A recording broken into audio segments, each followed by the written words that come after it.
and over.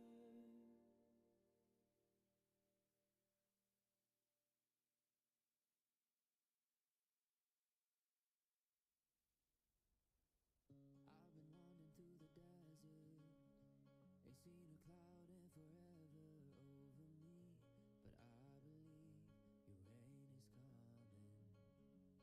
Yeah, I've been hanging on to high hopes, 'cause you're the one who's making dry bones come to life. You're the light I put my trust in. Every word you say is gonna come true. You will lead me to the promised land. Everything you say is gonna happen, even though All right. Come on in, have a seat. Come on in, have a seat. Come on in, have a seat. It's so good to see you here this morning. I want to make sure that you, everybody check your email. I know they've got a dual enrollment meeting this evening. Start on time. Should be quick.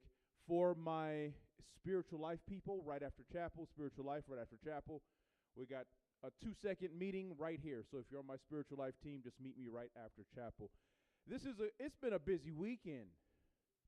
It's been busy, man. Satellite, Sabbath school, was it junior senior banquet, and we're here bright and early Monday morning. It's it's a lot, but it's good to see you. It's good to see you. Before we get into our the speaker, we're going to have our song service led by our very own Mr. Cerna. So I'm going to go ahead and turn it over to him right now.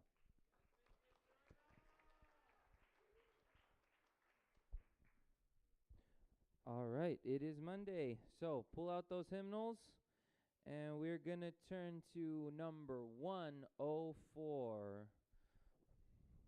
I think I've said this before, but I'm going to say it again. You have to share the hymnals. Wow. Yeah.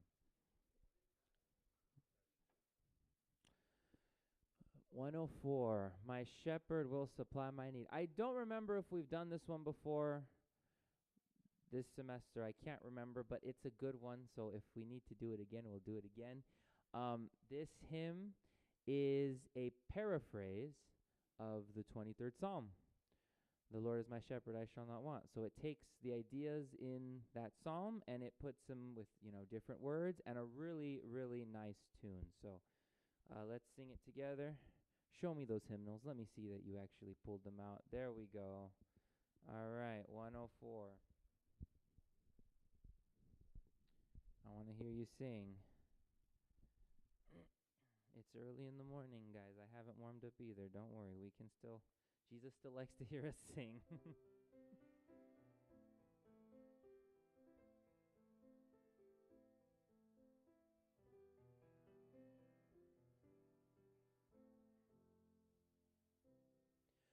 My shepherd will supply my need. Jehovah is his name. In pastures fresh he makes me feed beside the living stream. He brings my wandering spirit back when I forsake his ways, and leads me for his mercy's sake in paths of truth and grace. Verse 2, when I walk through the shades of death, thy presence is my stay. A word of thy supporting breath drives all my fears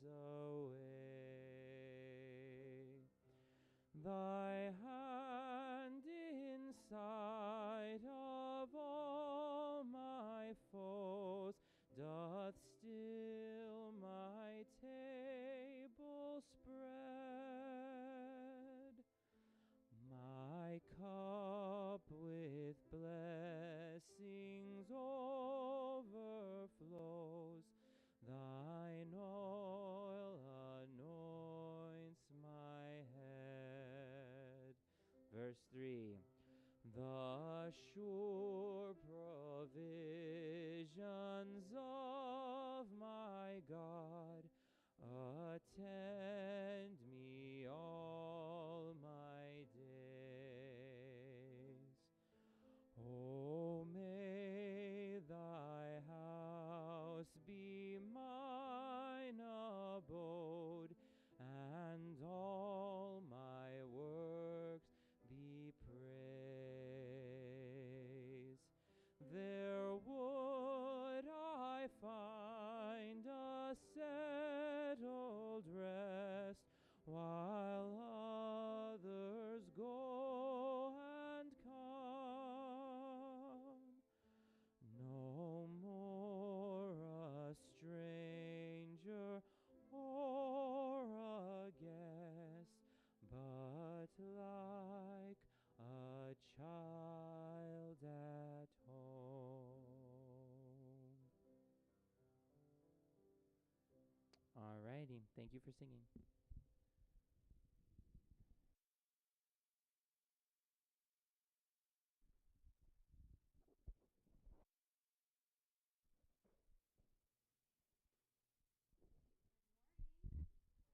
Who's tired? Raise your hand. Oh, there's some people that are not tired? What? Oh, I'm exhausted. I'm so tired. And guess what's next week? Yes, break time. Break time. Okay, so I've been told that you have been reading through or discussing books of the Bible. Any clue what books we're going to talk about today? Any clue? Oh, gracious. You guys need a break. Okay, we're going to talk about Ecclesiastes and Song of Solomon. Okay? We're going to talk about Ecclesiastes and Song of Solomon. All right, we're going to start off with Ecclesiastes. Now, Ecclesiastes is a book. Anybody know what book comes before Ecclesiastes? Proverbs. Good, good. Okay. Cradle roll and kindergarten at Sabbath school helped out. What happens after Ecclesiastes? Song of Solomon. Okay. Ecclesiastes is a book that you guys might relate really well to, okay? The book is all about complaining. It's all about complaining. The whole book almost is about complaining. So, have you ever complained to your parents about something? Of course not. Of course not. Okay. What do you think is the number one? Okay, give me 3 things that your age group complains about. Anybody? Tell me. Raise your hand. Tell me one thing that you complain about. Okay, lack of sleep, chores, school, what else? Food, lack of food? Lack of food. What else do you complain about? No Taco Bell in town. Oh, that's sad. Girls, okay, you complain about girls. Money. You need money? Stop buying expensive things. Get off the internet. Okay, so here's the thing. The book of Ecclesiastes has 3 things that the guy's complaining about. And he has 3 points that he points out all the time that are just depressing. Number 1, the first thing that he says is that time goes on. It goes on. The people that were here long ago, we'll forget about. The people who come in the future, we don't know them. Our lives are like this, and you're done. There's no meaning. Why? Why bother? Time goes on. The second thing that he talks about is that the one thing everybody has in common that you can't avoid at all is, well, you can avoid those. Death. Everybody dies. Everybody's dying. Everybody dies. Everything is meaningless. Okay, we need to pray for the person who was talking in here. And then the third one is bad things happen to good people, good things happen to bad people, and you can't control it. That sounds like a lot of meaningless things. The way the book opens, check it out. The way the book opens, I'm going to try to read it without my glasses. Or maybe I should. Oh, they're right here. Yes, Jesus, thank you. Okay. Meaningless, meaningless. What is it all worth? What is the purpose? What does man gain by all the toil at which he toils under the sun? So he's like, I work and work and work and work and work, and what do I get? The guy who's talking in the book, he also says, I worked really hard. I had everything I wanted, and I'm still miserable. Still miserable. So a long time ago, I was watching a documentary on a celebrity. I think it was Lady Gaga. I was watching a documentary on her, and I felt so sad for her. Her life. She was on I remember the scene because I'm like, Lord, who prays for Lady Gaga? Who worries about her? She was on the couch. She was very depressed. She had a concert in a couple hours. She didn't want to get up. She didn't know what to do. She was just sad. Just sad. She lacks nothing. She could ask for anything and someone would make it for her or buy it for her or bring it to her. She lacks nothing, but she was on the couch right before her concert where thousands of people had paid tons of money and she was just sad. She had everything and it was sad. But Ecclesiastes, in these 3 points, what they say is that what can you do with all this stuff? Is it really meaningless? So the author isn't saying meaningless like life is meaningless and worthless. Oh, forget it. How many of you have that kind of attitude where you're just like, fine, forget it. It's not worth it. It's so terrible. Yes. How many of you have, okay, when you text the word, how do you spell it? Okay, UGH. What emoji do you use when you use that? That one? I like the one, it has it has the lines and then the line here. Just the eyes and it's like that. Oh. So all of your life cannot be that way. One of the things, I'm looking at my notes, not my phone. One of the things, well, it is my phone. One of the things that you need to focus on, because life and meaningless, in Ecclesiastes, because we're going to move over to the Song of Solomon here pretty soon, are these things. Remember this. At the end of the book, he's like, okay, so all of this is meaningless. We're all going to die. No one's going to remember you, all of this stuff. But there's one thing. I know that this works. So he's like, if you are stressed out because you're trying to control everything, stop. You can't control everything. Life is like smoke. You see it, and you can't touch it. You can't control where it goes. Sure, you can, blow on it and move it, but you can't reach it. You can't control it. You can't control your life. You can't.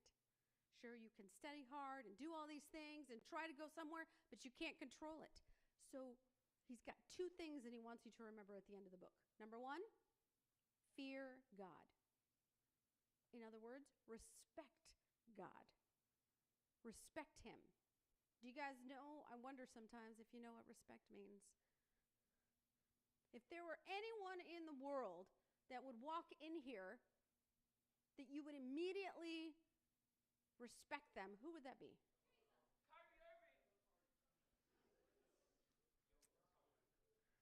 One person. See, and that's the thing. See, it's even a joke to think about who you would respect. Before, back in the day, when a woman walked in the room, what did the guys do? Do you even know? Do you know? No, they would stand up. They would stand up. So even if she approached the space, they would all stand. Why? That's a good question. Out of respect, because they would be ready to do anything she needed. Do you need your chair pulled out? Do you need help? Do you need carrying? Do you need the door open? Out of respect. When you stand, here's another thing. There's a great story, one of my favorite songs, Handel's Messiah. You guys have heard that, right? The Hallelujah chorus. The first time that the king heard it after Handel had written it, you know what he did? He stood up. He was so emotional and he was so impressed that the king, who never stands for anybody, because he's the king, stood up. And then everybody stood up after that, which is why in many places we stand during the song. Standing is respect. When you respect God, your life shifts. You have something more valuable that you go for, something that you respect. Sometimes when I pray, I don't just, sometimes you don't need to be in a specific posture to pray. But if I'm really praying and I really need to dig deep and humble myself, I prostrate myself. Do you know what that is? So, okay. If I can't get back up, someone's going to have to help me. Okay, so, everybody kneels, and someone's like this, but out of respect, if you really want to humble yourself before God, people used to just completely.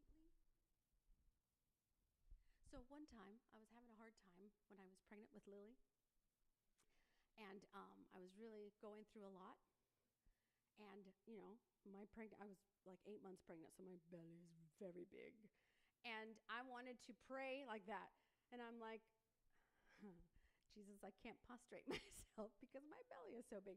So I laid on my back and I said, Jesus, you're going to have to take this as my prostrate because my belly is so big. And he listens when you respect and fear him. So that's the point to learn from Ecclesiastes, fear God. And then the next one he says, keep his commandments. Those are the 2 points to remember. Even though life is meaningless, everybody's going to die, good things happen to bad people, bad things happen to good people. If you fear God, keep his commandments, let him take control. Those are the things to point. Okay, so on to 10 minutes of Song of Solomon. Okay. I dated a guy in high school. He was my best friend freshman and sophomore year, and then he always liked me, and I didn't pay attention to him because he was my friend. And then junior year, finally, we started dating. I dated him for 5 years. That's a long time. 5 years. And here's the thing. He would write me the best poems and the best things. He would just tell me so many nice things. At that age, I didn't realize one could be loved that intensely. And see, here's the thing. Here's the thing I always wondered. In Song of Solomon is a very sexy book. It is, regardless. But here's the thing. Yeah, and that's okay. I expected you people to laugh. Here's the thing. God doesn't put stuff in the Bible that he doesn't want you to know. That means that type of love is godly. And he expects you to put it in marriage. When you love someone that intensely outside of marriage, your heart is going to hurt. Your mind is going to be weary. You're going to be an emotional wreck because you've invested so much into one person before marriage. You can't handle that stuff. That's a lot. That's why God said, hey, put all of those emotions and feelings and desires, you got to keep them in marriage because it is too much, and it's going to be with that person forever. They don't go away, because if you give yourself and your heart, your emotions, your body, or whatever to a person before marriage and they leave, that's killer. That hurts. And if you keep doing that to other people, that hurts. And they're so emotional. So how do you restrict? So the ladies in Song of Solomon, she's like, guys, let me warn you, because she was telling her friends. She's like, look, O daughters of Jerusalem, those are all her friends, do not stir up or awaken love until it is ready. How many of you guys like avocados? Yes. I had a friend who didn't like avocados. We almost stopped being friends because I don't even understand that. So avocados are one thing that are so hard to guess. How do you know when it's ready? The top? Do you flick the thing off? Okay, and then what color should it be? Orange. Green. Okay, so how many of you have ever literally gone and shopped at Walmart for an avocado? No, okay, nice. Okay, so do you buy them green or do you buy them already ripened? What do you buy them? Green. There's nothing more disappointing than buying a green avocado and waiting days. And when you open it, it's messed up already. You've waited all this time, and then you're like, argh! And then this is how I cut it. Oh, we need those things fixed, the hand things. Okay, so you flick the little flick the little thing off. Oh, that's the bell. Okay, I thought it was me.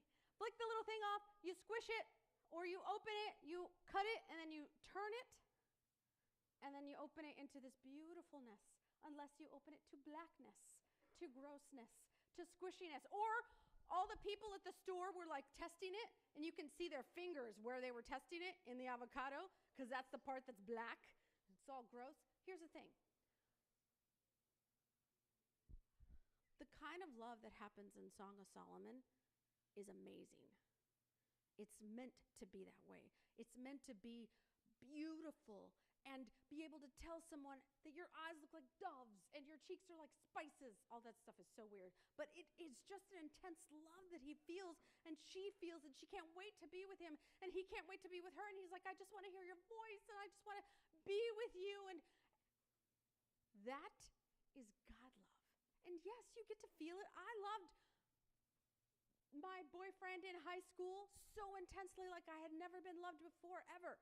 5 years is a long time to love someone. And I would have married him if he would have asked me, but I'm so grateful he didn't, because he started to lose Jesus at the end of those years. And I look at my life and I think, I would have married him like that because I loved him so intensely and I had loved him for so long. I couldn't break up with him. 5 years. But God knew better. But remember this. You will have dating. You will love intensely. I always ask God, why did you let me have all these crazy emotions, so intense emotions at an age where I can't even get married? I don't understand that. It's too hard. It's too hard to do that. But it is. It is too hard. And one other thing I want to tell you. I saw a reel by Forrest Frank, and it just completely, I thought, what it was, he was talking to someone else on a podcast, and he was saying he was with his wife, he was a virgin before he got married, but he had exposed himself to pornography before that. And when they were married and they were together, he did something, and his wife was like, whoa, where'd you learn to do that? Not in a good way, but in a like, I thought you were a virgin. And he was so hurt. And you can see him crying on the podcast because he's like, I ruined it. I ruined that moment because she realized that I had learned something that I should have never learned, that I should have learned with her, not with someone else. If you stack the people that you give yourself to, your person that you get with forever has already shared with you with someone else. Godly love, intense love is amazing. It's meant to be. It's meant to be that way. So when you find your person, or when you date all of these years before you get married, watch out. Don't turn the fire on. And you got to be very careful. It's hard. But Song of Solomon is a good book someday to go by and to love intensely. Fear God. Keep his commandments. Wait for love. God has got you. Let's pray.